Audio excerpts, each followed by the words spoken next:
ലലലലല, ലലലലല. നിന്നെ ഞാൻ കാത്തിരിക്കായിരുന്നു മോനെ, നീ എന്റെ ലൈവിൽ കയറി വരും എന്നെനിക്ക് അറിയായിരുന്നോടാ മോനെ. എടാ നീ എന്റെ കഷ്ടം നല്ല കൂടുതലാന്ന് തോന്നുന്നുണ്ടല്ലേ. എന്ത് ചെയ്യേ, പറഞ്ഞിട്ട് കാര്യമില്ല. കുറച്ച് കഴിയുമ്പോൾ കുറയും. ഈ മഴയും കാര്യമൊക്കെ വന്ന് ചിലവർക്ക് മഴക്കാലത്ത് കൂടുതലുണ്ടാവുക, അതാ തോന്നുന്നുണ്ട്. എന്താ ആണുങ്ങളെ വളർത്തണ്ട, ആമ്പിള്ളേരെ വളർത്തണ്ട. തല്ലണ്ട പ്രായാവുമ്പോ തല്ലിക്കോടെ ഞാന് തല്ലിക്കോടൊക്കെ നിന്നെ വെല്ല് ഇങ്ങനെ ഇങ്ങനെ ഇങ്ങനെ ഇങ്ങനെ വിളിക്കണ്ടാ നായിന്റെ മോ. കോഴിക്കാട്ടം അകലിന്ന് കണ്ടപ്പോൾ മേലിൽ എന്ത് ചെയ്തു, പുറത്ത് കുറച്ച് അകലെന്ന് ചാടി അതിൽ പോയി വീണു. വീണതിന് ശേഷം എണീറ്റിട്ട് പിന്നീട് ആയോ നോക്കി, പിന്നെ കൈ കൊണ്ട് ഉണ്ടോന്ന് കഞ്ചാവടിയമ്മുത്തു എന്റെ മക്കൾക്ക് തന്തയില്ല പറഞ്ഞവന് തന്തയില്ലാണ്ട് ആയില്ല മുത്തു എപ്പിടീടാ മുത്തു പോയില്ലടാ തന്തനെ നെഞ്ഞു ഉരുകി ചത്തിലടാ നിന്റെ തന്ത. കുറെ എണ്ണത്തിനെ കണ്ടിട്ടുണ്ട്. ഇത് വല്ലാത്ത ജാതി. പടച്ചോനെ ഇതൊന്നും കാണുന്നില്ല എന്നാണ് ഞാൻ ആലോചിക്കുന്നത്. പെണ്ണൊരുമ്പിട്ടാന്ന് പലരും പറയുന്നത് കേട്ടിട്ടുണ്ട്. ഇങ്ങനൊരു സംഭവത്തിന് ഇവളെ ഭർത്താവിനെ സമ്മതിക്കണം കേട്ടോ. കാരണം ഭർത്താവ് ഉള്ള കാലത്ത് ഈ ജാതി സാധനമായിട്ട് നടക്കണം എന്നുണ്ടെങ്കിൽ, കാരണം നമ്മളൊക്കെ ഭാര്യയും മക്കളൊക്കെ ആയിട്ട് ജീവിക്കുന്ന ആൾക്കാരാണ്. പക്ഷേ അദ്ദേഹത്തിൻ്റെ കാര്യം ഒന്ന് ആലോചിച്ച് നോക്കി നിങ്ങൾ. ഞാൻ ഇടയ്ക്കിങ്ങനെ ചിന്തിക്കാറുണ്ട്. ചില സാധനങ്ങൾ വീട്ടിൽ വന്ന് കയറി എങ്ങനെയാണ് അതോടെ മുടിയും. അതുപോലത്തെ സംഭവമാണിത്. ഇതിലൊന്നും നമുക്ക് കൂടുതലൊന്നും പറയാനില്ല. പക്ഷെ മരിച്ചു പോയ ഒരാളെ കുറിച്ച് ആരെങ്കിലും ഇങ്ങനെ പാട്ട് പാടി ആസ്വദിക്കുമോ? എത്രയോ ഇതുള്ളൊരു സംഭവം ഒന്ന് ആലോചിച്ച് നോക്കി. നമ്മുടെ സ്വന്തത്തിൽ തന്നെ ലേശം മുഷിപ്പും വെറുപ്പും ഒക്കെ ഉള്ള ഒരാൾ പോലും മരിച്ചാൽ പോലും ആ മയ്യത്ത് കാണാൻ നമ്മൾ ചെല്ലും. നമ്മളോട് എത്ര വെറുപ്പുള്ള ആൾക്കാരായാലും ആ മരിച്ച മയ്യത്ത്, അല്ലെങ്കിൽ നമ്മൾ പറയുന്നത് പോലെ അവരുടെ ശവടുപ്പ എന്ത് സംഭവമാണെങ്കിലും അത് കാണാനൊക്കെ നമ്മൾ ചെല്ലും. ആ സമയത്ത് ഒരു വിഷമമുള്ള വീട്ടിലേക്ക് ചെല്ലുകയാണെങ്കിൽ പോലും അവർ പോലും അതിനൊരു തടസ്സം പറയില്ല. കാരണം മരണം എന്ന് പറയുന്നത് അങ്ങനെയാണ്.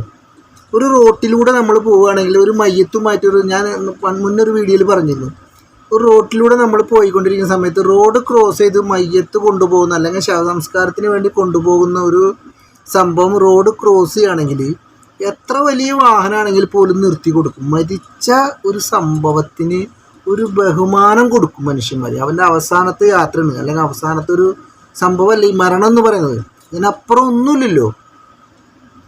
അപ്പോൾ ആ സമയത്ത് അതിനെ പാട്ടുകൊണ്ട് ഇനി നൃത്തം, ഇപ്പോൾ അവളെ ഉമ്മയുടെ ജട്ടി ഡാൻസ് എന്നും പറഞ്ഞുകൊണ്ട് ഇവള് ഒരു ലൈവ് ചെയ്തിരുന്നു. അതുപോലെ ഇവള് എന്തെങ്കിലും ഇട്ടിട്ട് ഇനി എന്തെങ്കിലും ഡാൻസ് കളിക്കുമെന്ന് തോന്നിപ്പോയി എനിക്ക്. അത്രയ്ക്കും വൃത്തികെട്ട് ഓരോ ദിവസവും കൂപ്പ് കുത്തി പോവുകയാണ് ഈ പെൺകുട്ടി. എന്താ പറയുക, ഈ ഒരു നെഗളിപ്പുണ്ടല്ലോ, നെഗളിപ്പിന് എല്ലാവർക്കും ഉത്തരം കൊടുക്കുന്ന ഒരാളാണ് ഈ പറഞ്ഞ പടച്ചോന്.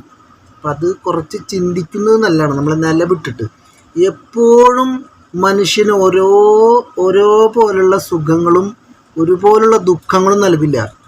ഈ ഫുട്ബോൾ കളി പോലെയാണ്, അതിങ്ങനെ മാറി മറിഞ്ഞൊക്കെ ഇങ്ങനെ വന്നുകൊണ്ടിരിക്കും. ജീവിതം അതാണെന്ന് ഷാജിദ പഠിക്കണം. ഇവൾ ചെയ്യുന്ന പാക്കൂത്തുകൾ, ഇവളുടെ പാട്ടുകളും ബാക്കിയൊന്നുകൂടി കേട്ടു നോക്കി. നിങ്ങളൊന്ന് പറയും, നിങ്ങളൊന്ന് കണ്ടു. കഷ്ടം. മിസ്റ്റർ മുത്തു വാടാ വാടാ പുല്ലാ കഞ്ചാവടിയമ്മുത്തു എന്റെ മക്കൾക്ക് തന്തയില്ല പറഞ്ഞവന് തന്തയില്ലാണ്ട് ആയില്ലേ മുത്തു എപ്പിടീടാ മുത്തു. എത്ര ദുഷ്ടനായാലും എത്ര ദുഷ്ടതരായാലും മരിച്ചവർക്ക് വേണ്ടിയിട്ട് നമ്മൾ നല്ലത് പ്രാർത്ഥിക്കുകയാണ് വേണ്ടത്. ഇത് നേരെ ഓപ്പോസിറ്റാണ് ഈ സംഭവം. ഇതിനുള്ള കാരണം എന്താണെന്നുള്ളത് നമുക്ക് എല്ലാവർക്കും അറിയാം. എന്നാലും ഒന്നുകൂടി ഞാൻ പറയാം. കാരണം മുത്തു എന്ന് പറയുന്നത് ഇവരെ സ്വന്തത്തിലുള്ള ആളുകൾ തന്നെയാണ്. തൊട്ടടുത്ത് ജീവിക്കുന്നവരുമാണ്, അയൽപ്പക്കത്തുള്ള ആൾക്കാരാണ്, ഒക്കെ നമുക്കറിയാം. അവരുമായിട്ടുള്ള ഒരു കശപിശയുടെ ഭാഗമായിക്കൊണ്ട് ഈ പറയുന്ന ഷാജിദ അവരെ കൊടുത്തി എന്ത് ഭാഷയാണെന്ന് എനിക്കറിയില്ല. കുറേ ഭാഷകൾ ഉപയോഗിച്ച് പിന്നെ പറ്റാത്ത മൈ നെയിം ഈസ് മൈന അങ്ങനെയുള്ള ഒരുപാട് വാക്കുകൾ നമ്മൾക്ക് പോലും പറയാൻ ഇഷ്ടമില്ലാത്ത അറക്കുന്ന വാക്കുകൾ പറഞ്ഞ് അത് വീഡിയോ എടുത്ത് സ്വയം പല്ലിൻ്റെ ഇടയിൽ കുത്തിക്കൊണ്ട് പറയുന്ന കുറേ കാര്യങ്ങളുണ്ട്. അപ്പോൾ തൊട്ടടുത്തുള്ള ആ ബഹളം ഉണ്ടായതിന് ശേഷമാണ് ഇപ്പോൾ ഈ പറയുന്ന ലൈവിൽ വരാനുള്ള കാരണം. അപ്പോൾ തൊട്ട് അടുത്തുള്ള ആളുകളുമായിട്ട് വഴക്കടിക്കുന്ന സമയത്ത് അത് വീഡിയോ എടുത്ത് പ്രചരിപ്പിക്കുക എന്നുള്ളതാണ് ഇപ്പോൾ ഈ സാജിദ ഷാജി ചെയ്തിട്ടുള്ളത്. അപ്പോൾ അതിന് വേണ്ടിയിട്ട് അവർ എത്രയോ കുറ്റം പറയുന്നുണ്ടെന്നുള്ളത് നമുക്ക് ആ വീഡിയോ കേട്ടല്ല അറിയാം. അവർ എന്താണ് സംഭവം എന്നുള്ളത് നമുക്ക് പേഴ്സണലായിട്ട് അറിയാൻ സാധിക്കില്ല. ഈ മുത്തു എന്ന് പറയുന്ന ആളെ കുറിച്ചാണ് ഇങ്ങനെ ഈ പറഞ്ഞുകൊണ്ടിരിക്കുന്നത്. അപ്പോൾ ആദ്യം ഇവർ തമ്മിലുണ്ടായ ആ പ്രശ്നത്തിൻ്റെ കുറച്ച് ഭാഗം ഒന്ന് കണ്ടാൽ നമുക്ക് ഒരു ചെറിയൊരു വിവരണം കിട്ടും.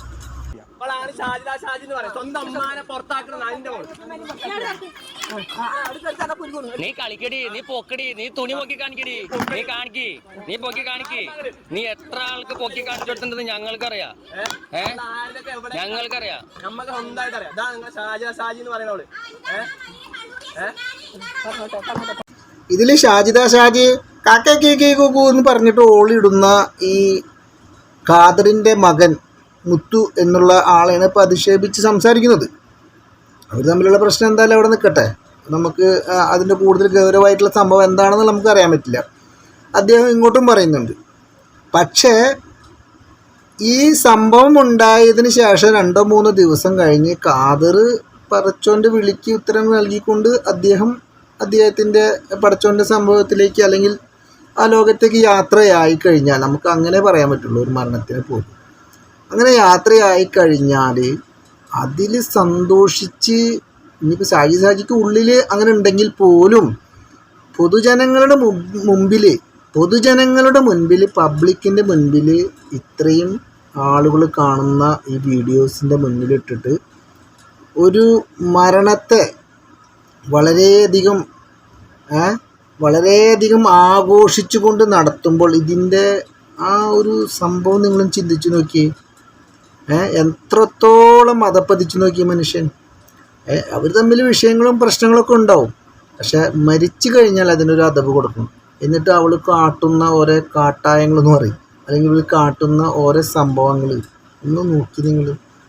നാട്ടില് നിന്നെ അടിച്ച അടിക്ക് നിന്റെ കാരണല്ലേ അടിച്ച പൊട്ടിക്കണടാ. നിന്റെ കാരണം അടിച്ച പൊട്ടിക്കാൻ ആണെങ്കിൽ ഇല്ലാത്തോണ്ട് അതാണ് എനിക്കും പറയാനുള്ളത്. അവിടെ ഈ ഭാഗത്ത് ഷാജിദ ആ ഭാഗത്തൊന്നും നല്ല ആണുങ്ങളില്ലേ?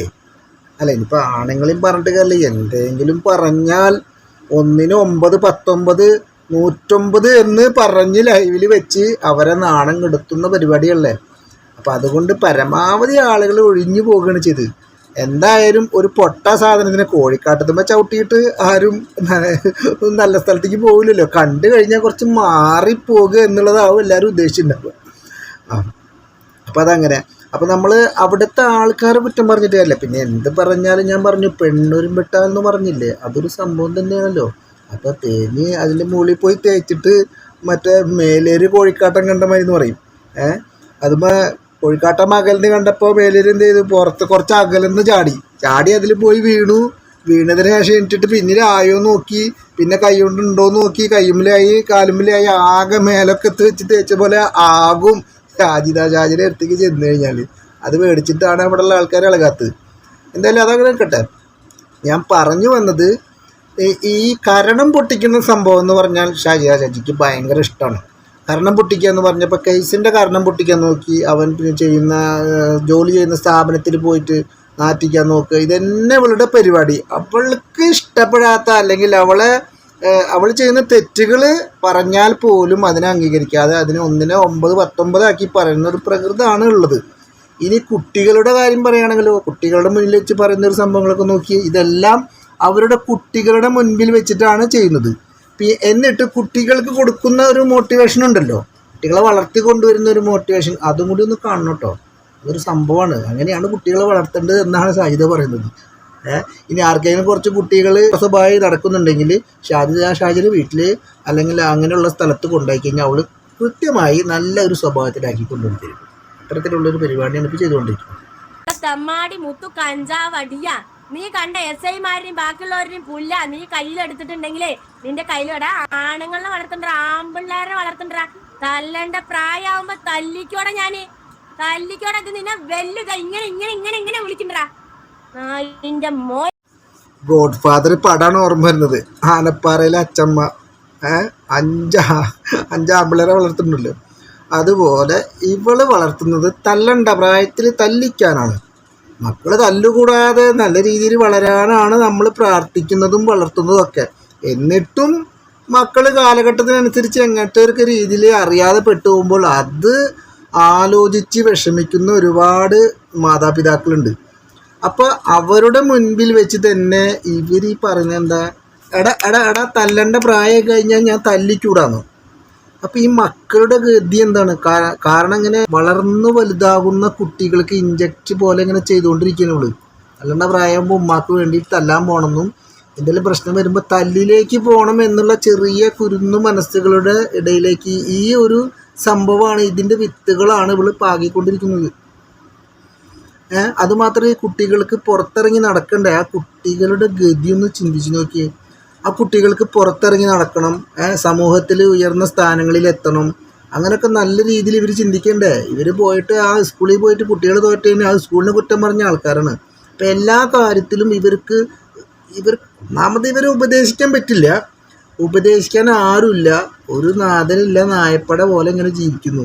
അപ്പോൾ സ്വയമെങ്കിലും ചിന്തിച്ച് ഇനി നമ്മൾ പ്രാർത്ഥിക്കുന്നത് എന്താ? മക്കൾ വലുതായി കഴിഞ്ഞാൽ മക്കൾക്ക് ലോക സാഹചര്യങ്ങൾ വെച്ചിട്ട് നല്ല ബുദ്ധി കൊടുക്കണമെന്ന്. എന്തായാലും ഇവളിങ്ങനെയായി, എന്നിട്ട് മക്കളായിട്ട് ഇവളെ നന്നാക്കി എടുക്കണം എന്ന് പറഞ്ഞിട്ട്. അല്ലാതെ ഇവളുടെ സ്വഭാവം കണ്ട് മക്കൾ വലുതായിട്ട് മക്കൾ ചീത്തയായി പോകില്ല. ഏത് മക്കളും ചീത്തയായി പോകരുത് എന്നാണ് നമ്മുടെ ഒക്കെ അഭിപ്രായം. എല്ലാവരുടെ ഉള്ളിലും അങ്ങനെയാണ്. കാരണം തള്ളാരങ്ങനെ ആയാലും മക്കൾക്ക് എന്ത് പഴിച്ചു? ഓരോ വളർത്തു ഗുണങ്ങൾ കണ്ടിട്ടല്ലേ മക്കളൊക്കെ അങ്ങനെ ആവുന്നത്. അങ്ങനെ ആവാതിരിക്കട്ടെ എന്ന് എല്ലാവരും പ്രാർത്ഥിക്കും മക്കൾക്ക് വേണ്ടിയിട്ട്. ഇവളോ അങ്ങനെയായി, അവരങ്ങനെ ആവല്ലേ. ഇനി അടുത്തൊരു പാട്ടും കൂടി ഇവളുടെ ഒരു സംഭവം കേട്ടിട്ട് നമുക്ക് തൽക്കാലം നിർത്താം. നിന്നെ ഞാൻ കാത്തിരിക്കായിരുന്നു മോനെ, നീ എന്റെ ലൈവിൽ കയറി വരും എന്നെനിക്ക് അറിയായിരുന്നോടാ മോനെ. എടാ നീ എന്റെ ഈ മക്കളിലേക്ക് നീ എന്താ പറഞ്ഞത്? ഈ മക്കളിലേക്ക് നീ കൊഞ്ചം ഓടിപ്പിക്കോടാ മോനെ. നീ ഒന്ന് അടുപ്പിച്ച് കാണിക്കടാ മോനെ. ഒന്നല്ലടാ എനിക്ക് കാണേണ്ടത്, നീ ഒന്ന് കാണിക്കടാ. നിന്റെ കണ്ട കാതർ ഉണ്ടാക്കിയതല്ലടാ, അത് കബീറിന്റെ വിത്തുകളിടാ, അത് കബീറിന്റെ വിത്തുകള്. ഈ 5 എണ്ണം കബീറിന് ഉണ്ടാക്കിയത് അല്ല, നിന്റെ അമ്മ കണ്ടവന്മാർക്ക് നിരങ്ങി ഉണ്ടാക്കിയത് അല്ലടാ. ഓക്കെ, കബീർ നിന്റെ ഉമ്മ അറക്കാൻ വന്നപ്പോ കാതറിന്റെ കൂടെ ഓടി വന്നതല്ലാടാ. അതുപോലെ അല്ലടാ ഇത് ഉണ്ടാക്കിയത്, അന്തസായി പിടിച്ചുണ്ടാക്കിയത്, അന്തസായി കെട്ടിച്ചു വിട്ടപ്പോ നിന്റെ ഉമ്മ കൊണ്ടോട്ടിന്ന് ഇങ്ങോട്ട് ഓടി വന്ന പോലെ അല്ലടാ പുല്ല. നിന്റെ ഉമ്മ കൊണ്ടോട്ടിന്ന് ഇറച്ചി വെട്ടാൻ പോയ കാതർക്കാരന്റെ കൂടെ വന്ന ചരിത്രം അല്ല എനിക്കുള്ളത്. എനിക്ക് അന്തസായി നല്ല ചരിത്രമാണ് ഉള്ളത്. അതുകൊണ്ട് നീ ചരിത്രം വളർത്തിക്കണ്ട. കഷ്ടം നല്ല കൂടുതലാന്ന് തോന്നുന്നുണ്ടല്ലേ? എന്താ ചെയ്യ, പറഞ്ഞിട്ട് കാര്യമില്ല. കുറച്ച് കഴിയുമ്പോൾ കുറയും. ഇപ്പം ഈ മഴയും കാലമൊക്കെ വന്ന് ചിലവർക്ക് മഴക്കാലത്ത് കൂടുതലുണ്ടാവും, അതാ തോന്നുന്നുണ്ട്. എന്തായാലും പടച്ചോൻ കാക്കട്ടെ. എന്തായാലും കാതറിനെ, മരിച്ചുപോയ കാതറിനെയും പറയുന്നുണ്ട്, കാതറിൻ്റെ ഉമ്മാനെയും പറയുന്നുണ്ട്, അല്ല കാതറിൻ്റെ ഭാര്യനെയും പറയുന്നുണ്ട്, മുത്തൂനെയും പറയുന്നുണ്ട്. മൊത്തത്തിൽ അടിച്ച് ആക്ഷേപിക്കുകയാണ്. ശരി, പടച്ചോൻ പുറത്തു കൊടുക്കട്ടെ എന്ന് മാത്രമേ നമുക്ക് പറയുള്ളൂ. എൻ്റെ ഒരു അഭിപ്രായം. അല്ലാഹുവേ, ഇതൊക്കെ കേട്ടിട്ട് നീ ഇതിൻ്റെ മേലിൽ കുതിര കയറിയിട്ട് ആ കുട്ടികളെ പടച്ചോൻ ഇത് നല്ല രീതിയിൽ കേട്ടിട്ട് നല്ല ബുദ്ധി കൊടുക്കണേ എന്ന് മാത്രമാണ് എനിക്ക് പറയാനുള്ളത്. നിങ്ങൾക്ക് പറയാനുള്ളത് നിങ്ങൾ കമൻറ്റ് ബോക്സിൽ രേഖപ്പെടുത്തുക. അല്ലാതെ എനിക്കിതിലൊന്നും പറയാനില്ല. തൽക്കാലം ഷാജിയുടെ പരിപാടി നമ്മളിവിടെ നിർത്തുക. കാരണം ഇത് എത്ര ചെയ്താലും ഇത് മതിയാവില്ല, അത്രക്കധികം സംഭവങ്ങളുണ്ട്. ഞാൻ കുറേ കട്ട് ചെയ്തിട്ട് എടുത്തത്. അപ്പോൾ ആയതുകൊണ്ട് നല്ല ബുദ്ധി കൊടുക്കട്ടെ എന്നാണ് പറയുന്നത്. അപ്പോൾ ഇനി എന്തായാലും മറ്റൊരു വീഡിയോ വരാം. ഓക്കെ, അതുപോലെ നമ്മുടെ വീഡിയോ ലൈക്ക് ചെയ്യുക, ഷെയർ ചെയ്യുക. ഓക്കെ, തൽക്കാലം താങ്ക് യു.